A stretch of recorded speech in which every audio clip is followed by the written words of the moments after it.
Nigerians continue to Night, travel the in city and of out Lagos of There is waited still a long as all problem. routes to you on Be the first to know. on Core TV News. From the north, south, east, west, and around Africa, a federal high we court. break the news. One Nigeria. Now you can catch all the actions live as the news breaks. We are Core TV News, Welcome to Core a TV. 24-hour news station. All right, thanks for staying with us. You're still watching Core Digest on Core TV News. And of course, we'll be looking at the extension of the national conference, which has generated a lot of reactions. And I still have a political analyst with me, Ahiosu. Ahiosu, thanks for staying with us. Thank you so much. At this point, let's look at some of the issues raised in the national conference, one of which has to do with state creations, and of course, 31 new states have been penciled down.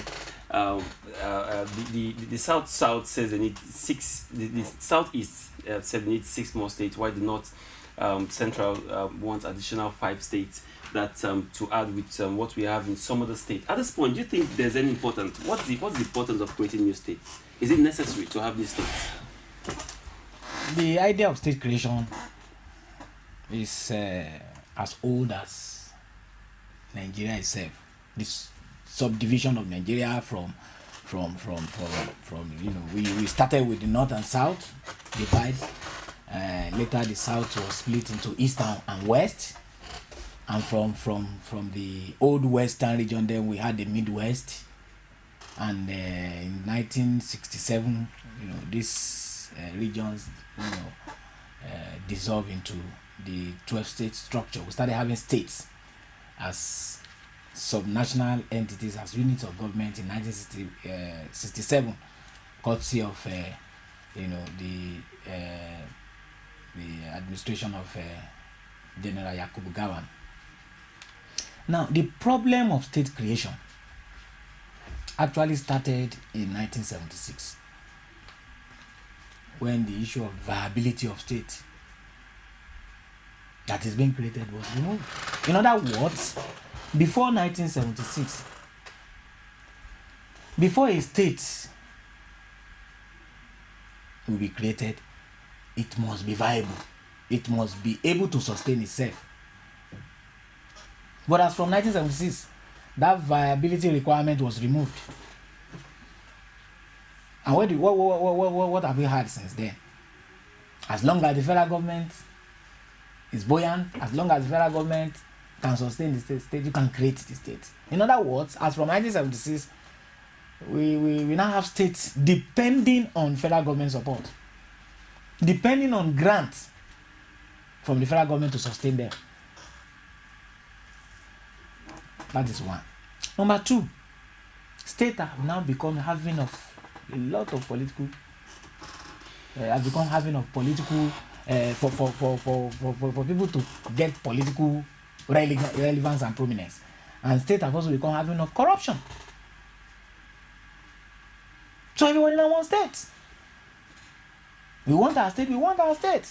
The idea of agitation for state will continue as long as Nigeria remains, because of what states have become in this present structure of Nigeria. Now, I want us to also establish this fact. The Northern delegate also said that in terms of landmarks, they have more landmarks than even the Northeast people that are also clamoring for new states. And while the Eastern people are saying we've got more populations than you people. Now, as an analyst, what would you say is the criteria of creating new states? Does it have to do with landmarks or population? Well, basically, the idea of state creation, when it started originally, is to move government closer to the people. Is to move government closer to the people. Apart from the fact that, when federal government, as it were, creates states, it is used as an instrument to show that the federal government is in control. It makes the federal government to lord over the other units of government. But basically, states are created to move government closer to the people. Now, as a result of the politicization of state creation, like I said the other on, when the criterion of viability was removed, every other thing came in. The important thing is, will you be able to sustain yourself? If you are talking of land mass, where are you going to get the internally generated revenue? Where are you going to get the internally generated revenue? So we can say that's a disadvantage. It is, of course. But aside moving government closer to the people, what other advantage do we see in having more states? Well, in a federal system, it is used as an instrument of redressing the majority-minority rivalry. In fact, one of the reasons why states have been created in Nigeria so far is to address that problem. For instance, when the Midwestern region was created in between 1962 and 1963, it was to address the problem of rivalry between the Yoruba majority in the old Western region and the Edo Delta people. When the Calabar Ogoja Rivers movement, they were campaigning for their own state there, it was because they were being dominated by the Igbo majority in the old Eastern region. And of course, the agitation later led to the creation of states like Akwa Ibom, Cross River, Rivers. And in the North Central, there was the movement called the Middle Belt movement, the Middle Belt. They were agitating for their state. The ethnic groups in this North Central area that were complaining of the domination of the Hausa Fulani majority in the north. So that is the idea. The issue of state creation has been used so far to address the problem of the domination of ethnic minorities, the minority ethnic groups by majority ethnic groups. And which are the majority ethnic groups that we are talking about? We are talking about the Yoruba majority ethnic group in the southwestern part of the country, the Igbo majority ethnic group in the east, and the Hausa Fulani majority ethnic group in the north. So that is another advantage. And that's a disadvantage again, because even among these minorities, there are minorities of the minorities. So you cannot stop the issue of state creation because of some of these other criteria that came in that are basically peculiar to Nigeria. But as I said earlier on, the most important thing that the 1976 experiment brought in that has created problems over was that states are no longer expected to be viable. Let's look at the issue of resource control. It's another issue that generated a lot of debate as it has to do with the national conference. What's your take on issues of resource control? Let us produce. We are the ones producing it. Let us, keep majority share. What's your take? Well, it is basically from this issue of resource control basically came from the South. And that's to do with oil. Basically. But don't you think they have a point there? Well, I do, because of environmental degradation, neglect by the multinationals and by the government that were actually receiving the royalties. There are all kinds of issues surrounding that. But then, why is this thing coming up? We have a president from the South. We have a South Consultative Forum. We have senators from the South in the National Assembly. We have representatives from the South in the National Assembly. This issue has been coming up, and now it has generated a lot of controversy in the National Conference too. But what are we talking about? Resource control. You are talking of resource control because of the nature of the Nigerian federal system. The federal government is too powerful. The federal government has arrogated to itself more than it can actually handle. Actually, if you go to a normal federal system, power actually devolve from the state to the federal.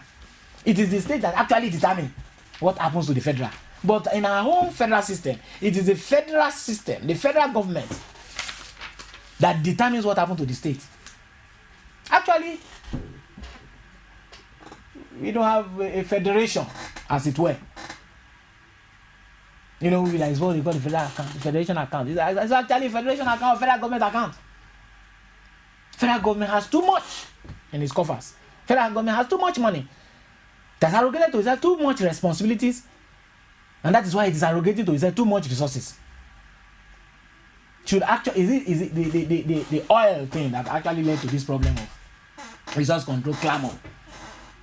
If you are running a true federal system, most of the powers, most of the resources that are with the federal government now should not be with the federal government. Now, also, and this problem started with the creation of the 12 states in 1967. Before the 12 states, we had 4 regions. We had the north, the south, the east.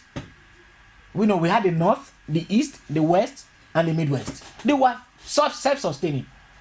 They could sustain themselves. What went wrong? The military. When the military split these states, these regions, and they became states, military started arrogating and concentrating the resources in the various parts of the the normal structure of military government. Military government is a unitarist kind of government. Powers are concentrated and centralized in the military high command. So as powers were concentrated and centralized in the military high command, so also resources were gravitating towards the center. As these resources were gravitating towards the center, the federal now became more powerful than the units. As from 1967, these units were now called states. So they were now living on the benevolence of the federal government. They were expected to be viable. They were actually viable when they were regions before 1967. But when the federal government split these states these regions into 12 state structure, they were now made to be living on the benevolence and charity of the federal government. How much federal government could support a state was now the issue, and no longer whether the state was viable to sustain itself. And that thing has continued even until now. In fact, people are saying, and the Sovereign National Conference is convened, one of the things that will be discussed is what the powers of the federal government must be drastically reduced.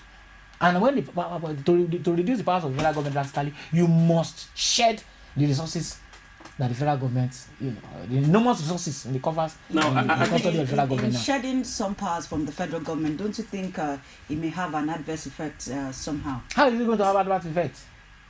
What it means is that the bloated federal bureaucracy will be restructured in such a way that that powers will gravitate towards the state, because the state are actually closer to the people. No, let us look at the federal government as it were. We don't say a situation where the state inefficiency.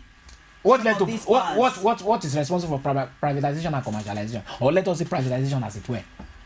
It is because of inefficiency. And what are the parastatals, the corporations that we are privatizing? They are basically federal government owned parastatals and agencies. It's because of inefficiency. That is why we are privatizing.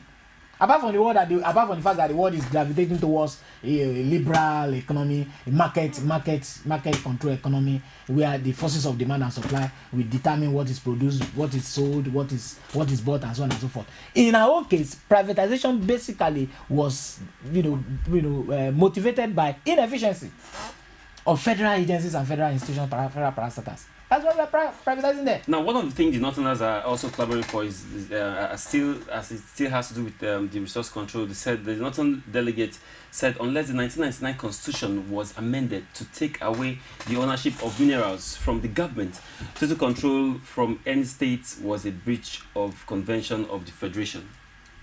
What is the Convention of the Federation? What is the Convention of the Federation?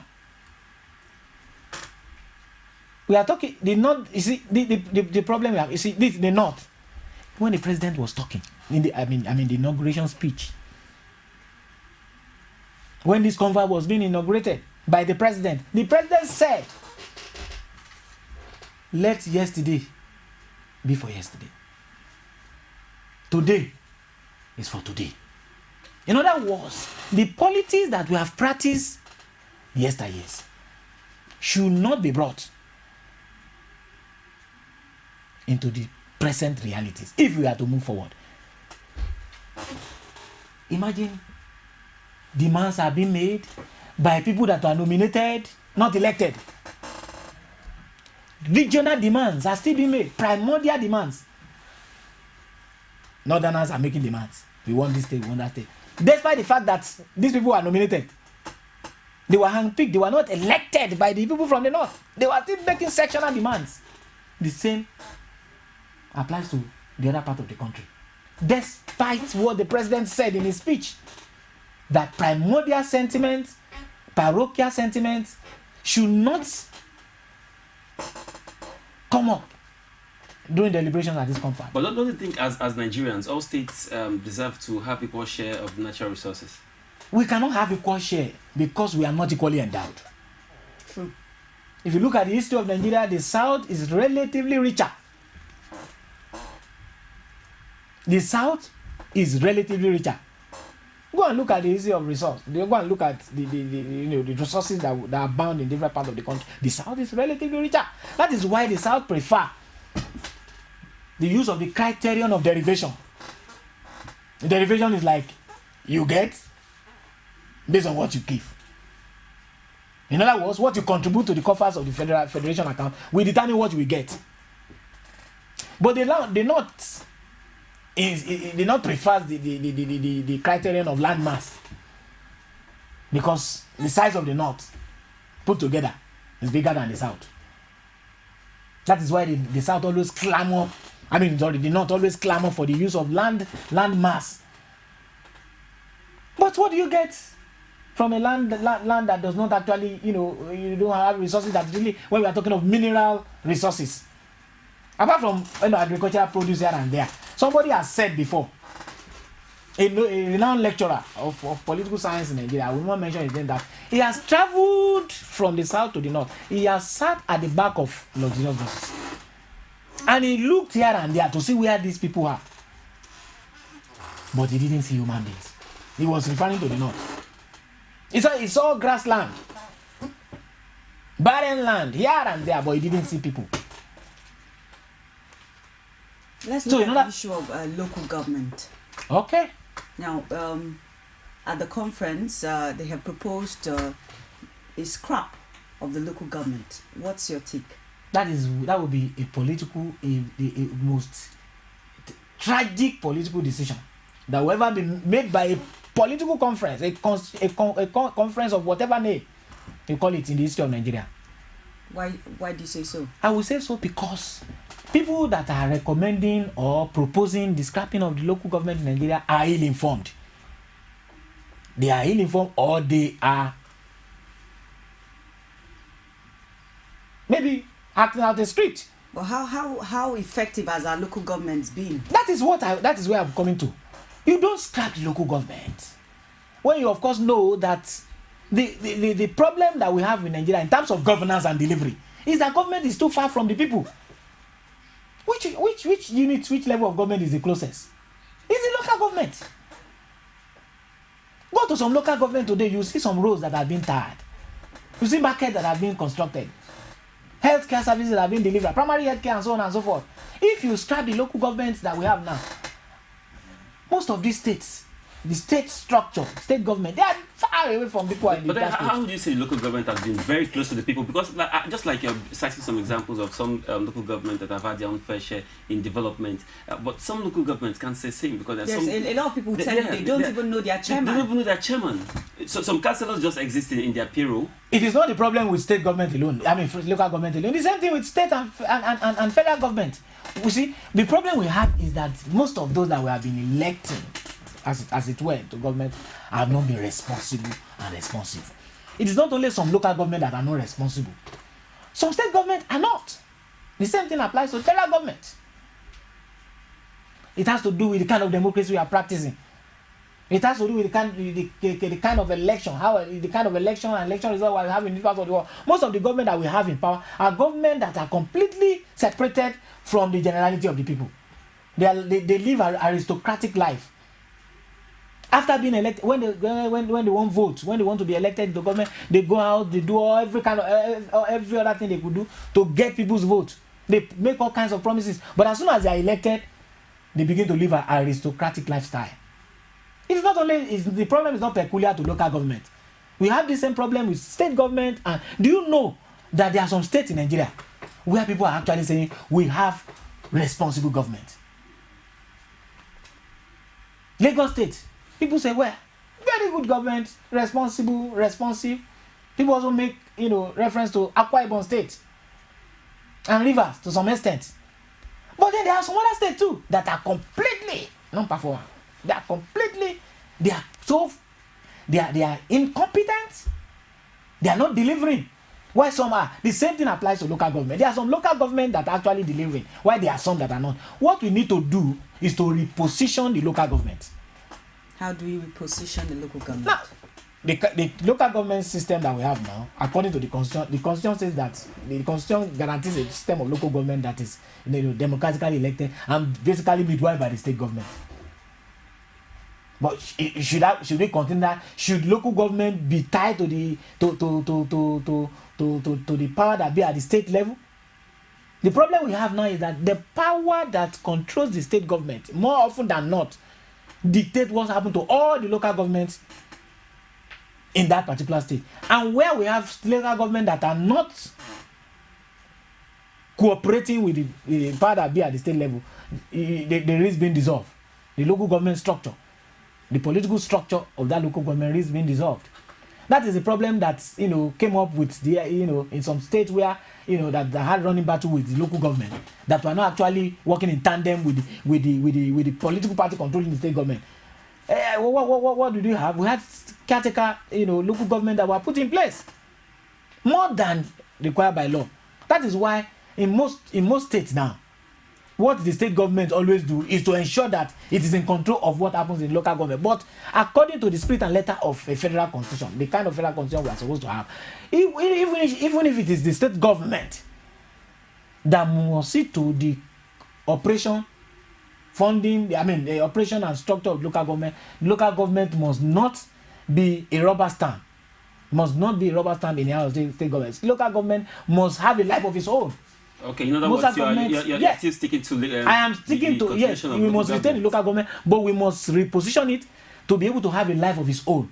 And that reposition it means that it must be accountable, it must have its powers, its responsibilities clearly spelled out in the constitution. And it must be protected from undue interference of state governments. Now, one of the important issues as well raised in the national conference has to do with issue of state police, considering the issue of insecurity we've been having. And a lot of people have said, the Northeast, probably if they had their own state police, they would have been operating freely to give good information on how to curb insurgency. And also, I know Lagos State also are one of the states that are also clamoring for state police. But do you think state police is really necessary at this point? No, for now, because of our fledgling democracy and because of the precarious security situation we have in this country now, it is not appropriate for now. You see, look at what is happening politically, where the federal government, controlled by a political party, is having running battle with some states controlled by opposition political parties. What will have happened, for instance, if Rivers State during the last crisis had its own state police? The last crisis, the one that almost led to the one that led to fisticuffs and assaults, assault occasionally here and there in the assembly and so on and so forth. What would have happened? But the state police could have been an instrument in the hand of opposition political party to cause mayhem in that state. Now, other than politics, now let's take politics aside. Let's look at it. We cannot take politics aside for now.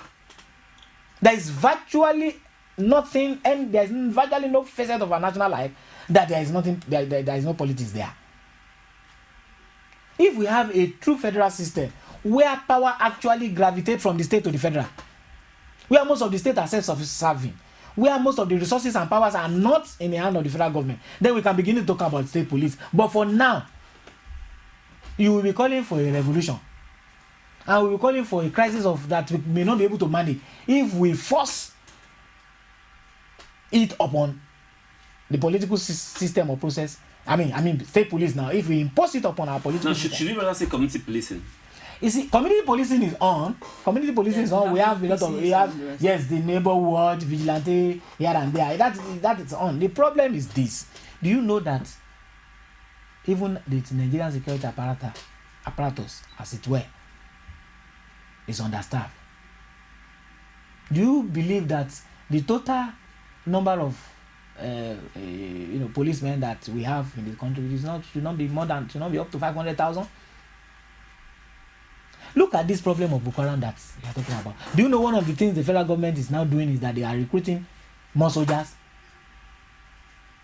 Coming to that, they are recruiting more soldiers in order to quell insurgency. That means that we don't have enough soldiers in the first place. Let us assume, God forbid, that we have a state of war, and there is now a call, according to what is in our national anthem, "Arise, O compatriots, Nigeria call be." How many people do you think will volunteer to go and defend Nigeria? That means we are under we don't have enough soldiers in the first place. We are just getting to know. We don't have enough. The same thing applies to the police. We don't have enough policemen. We don't have enough. Do you know that there are some localities where you have a population of about 20,000-30,000 people, and you have just one police station or police post? How many police patrol vehicle? How many police personnel that you really see in your neighborhood patrolling from time to time? We don't have enough hands in our security system, in our security agencies. All right, so one other issue that has been raised, and of course, I think for me this is very interesting because in Nigeria we have said that we spend so much money in running the government, and one of the proposals made by the conference is currently we have 42 ministers, and they are proposing 36 ministers, one representing each state. Do you think this would? Don't forget that it will rub off on some ministries. But do you think we can do it at 6 ministers instead of 42 to cut cost of governance? It's not about number. It's about relevance and functional efficiency. Why are they reducing it from 42 to 36? We are talking about what is the relevance of this ministry. How functional is this particular ministry? Unnecessary duplication. For instance, we have Ministry of Police Affairs, and we have the Inspector General of Police. Have you not noticed clash of interest at times between the Ministry of Police Affairs and the Inspector General of Police? We also have Police Service Commission. We have senior full ministers. We have junior ministers here and there. We are trying to model our presidential system of government along that of the United States, but we are far from it.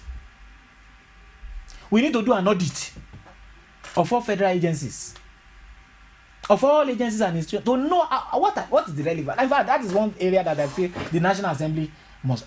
I'm not talking about the conference now. I'm talking about the National Assembly, because these are the people that are duly elected representatives that are duly elected by Nigerian people to represent them. But the National Assembly must do an audit. The National Conference as well, their stake also matters, because as it stands, they are the people that are restructuring the Constitution. So I think it has to be really discussed and finalized there. The National Conference, like I said earlier on, the National Conference, these people are outpicked. They are not. See, the president was saying something in his inauguration speech. A representative of the people. How many of them are actually representative of the Nigerian people? Even among the civil society. Some of these civil society only exists on via letterheaded paper. They are not really on ground. In fact, 90% of these delegates at the conference, 90% of them will not be people that you can market. No, sorry, let me hold you there. If you're 90% saying... of them that you can market in the present, I'm not talking of the past. You understand? I'm talking of the present reality. Well, we cannot say for sure. I mean, in terms of being relevant, being correct, in terms of people actually knowing them, some of them have been out of government for how many years? You are now bringing them back, and you call them representative of the people.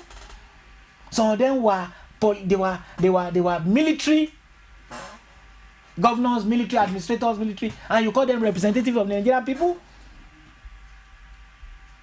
Retired military and security personnel. Those can be representative of Nigerian people. Now let's look at the minority report as it has to do with the national confab.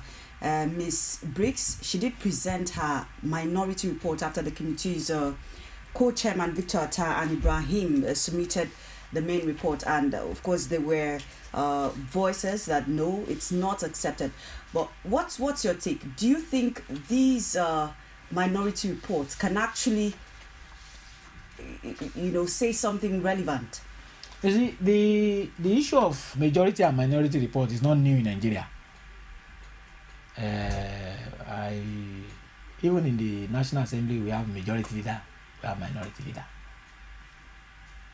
But what is responsible for a minority report? You see, the reason why I am constantly referring to the speech of the president is because some of these things that are happening at the confab are things that the president did not wish. In his speech, what is the essence? What is the essence of a minority report? Do you know, of course, that the report of this conference, of this the committees, they have not been exhaustively discussed so far, and that is where you are really going to see the makeup of every delegate. That's why you are going to see Nigeria, as it were. The president was looking at a futuristic Nigeria, but majority of people that are in this conference are people that are of yesteryears. Majority of those that are in this conference as delegates are not people that can chart the way forward for in Nigeria of tomorrow. I'm saying this because most of them are completely out of tune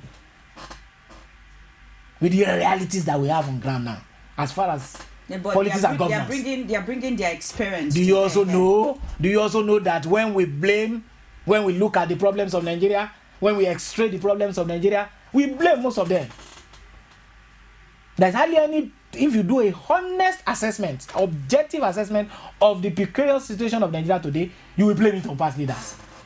Now, you will blame it on past leaders, and some of them are in this conference. Now, looking at all the issues we've raised that have been discussed in that have been raised in the national conference. Now, does this not justify the extension so that these things can be well concluded, and so that after the whole conference we can have something to really hold on to? I said something earlier on when I was giving a kind of analysis of the timing of this conference, and the fact that we are in a pre-election year. By the last quarter of this year, a lot of political parties will be having their primaries and preparing to submit the list of their candidates to the Independent National Electoral Commission. An election of 6 weeks was actually sought for. 6 weeks. An extension. Yes. Okay. Of 6 weeks was actually requested, but 4 weeks was granted. Why 6 weeks? They have not actually spent the 3 months. Be mindful of that. They have just spent 2 months.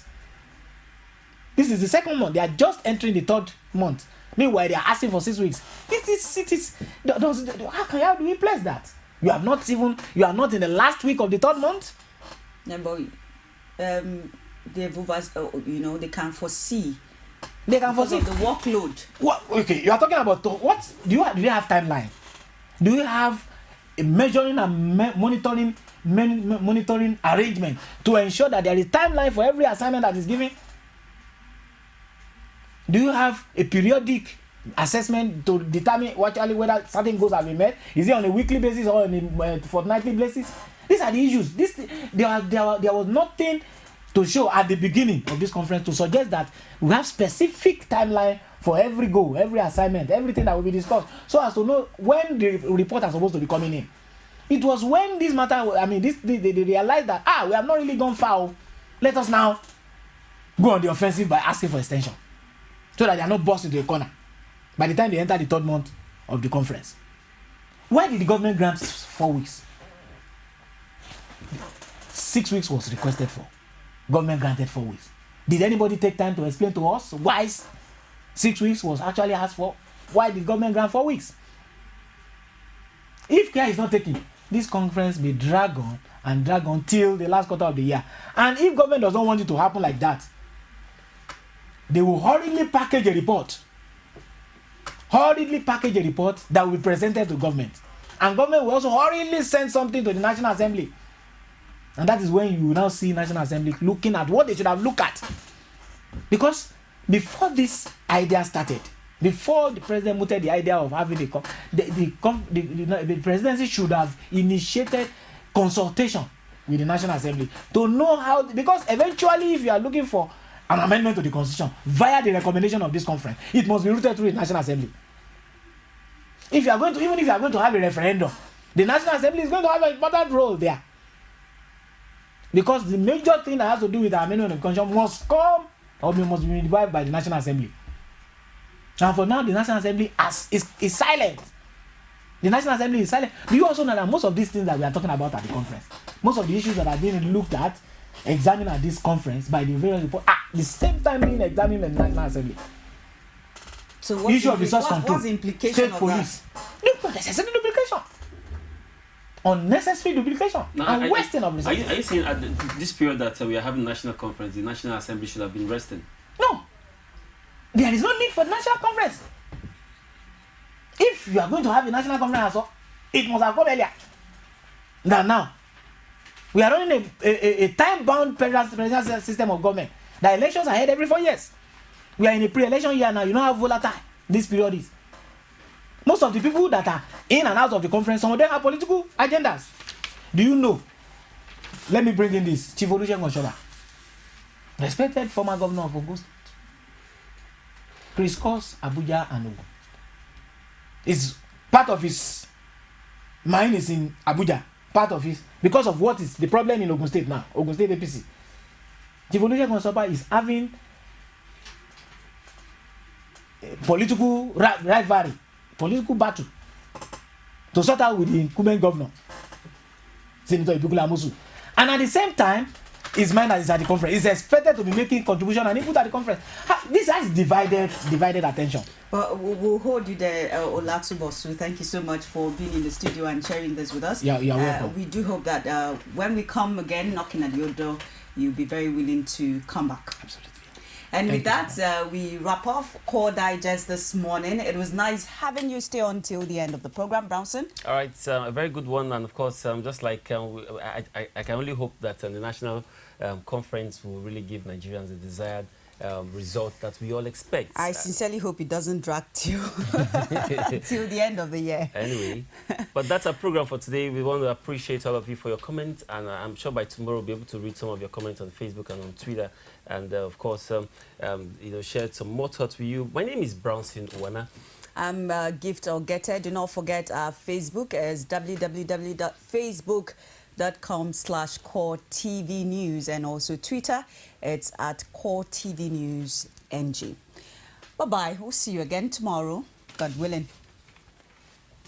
Nigerians continue to The city of Lagos There is still a poor level of to you on Be the first to know. Core TV News. From the north, south, east, west, and around Africa, we break the news. One Nigeria. Now you can catch all the actions live as the news breaks. We are Core TV News, Welcome to Core a TV News. 24-hour news station.